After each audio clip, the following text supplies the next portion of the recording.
Hello, dear students. Let us understand about commercial paper in this session.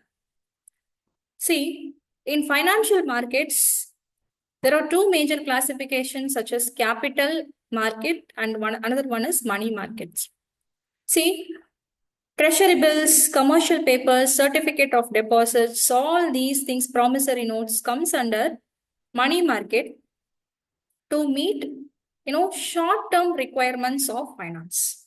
Okay, so anyhow it is, all these things comes under debt instruments. Okay, so for meeting short-term requirements of cash. So what is this commercial paper? Let us understand now. So we can say this commercial paper as unsecured money market instrument. Okay, it is not secured, it is purely unsecured, and it is issued in the form of promissory note, stating that on this due date, I'll make the payment of so and so amount, made between the parties. Okay, in the due date, definitely I'll make the payment. So, with some legal agreement, made between the buyer and the seller. So, usually it is not backed any form of collaterals. It is not like that of securities. We cannot say this as a form of securities. And it is what allowed to be issued only by corporates.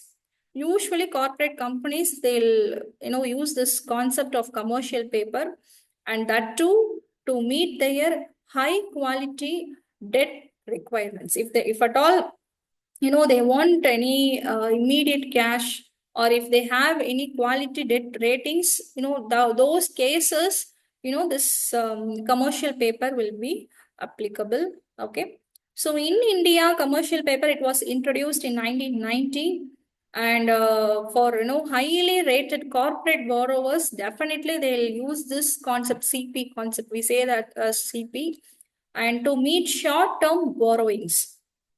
Okay, so primary dealers and all financial institutions are involved in this CP, commercial paper concept. So they will be issuing commercial paper to different organizations, to general public. Okay, and purpose is what, to meet their short-term requirements of funds. And because of getting the short-term requirements, only then they can able to do the production. Okay. Next, who is issuing this CP, commercial paper? Corporates, they'll issue, primary dealers, okay, and even financial institutions, they're also issuing.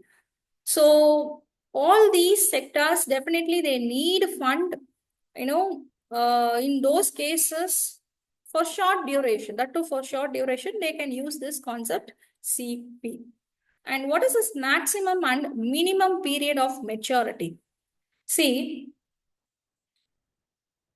maturities, it happens between a minimum of 7 days and maximum it goes to 1 year. The CP maturity period is duration is. Okay.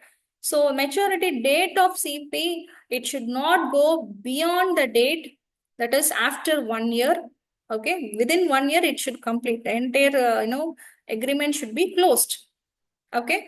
Which, if it is what extending, the credit rating of the issuer is, it will be cancelled. That is not acceptable. Before 1 year, the entire process, okay, buying and selling, providing the cash, everything should be closed.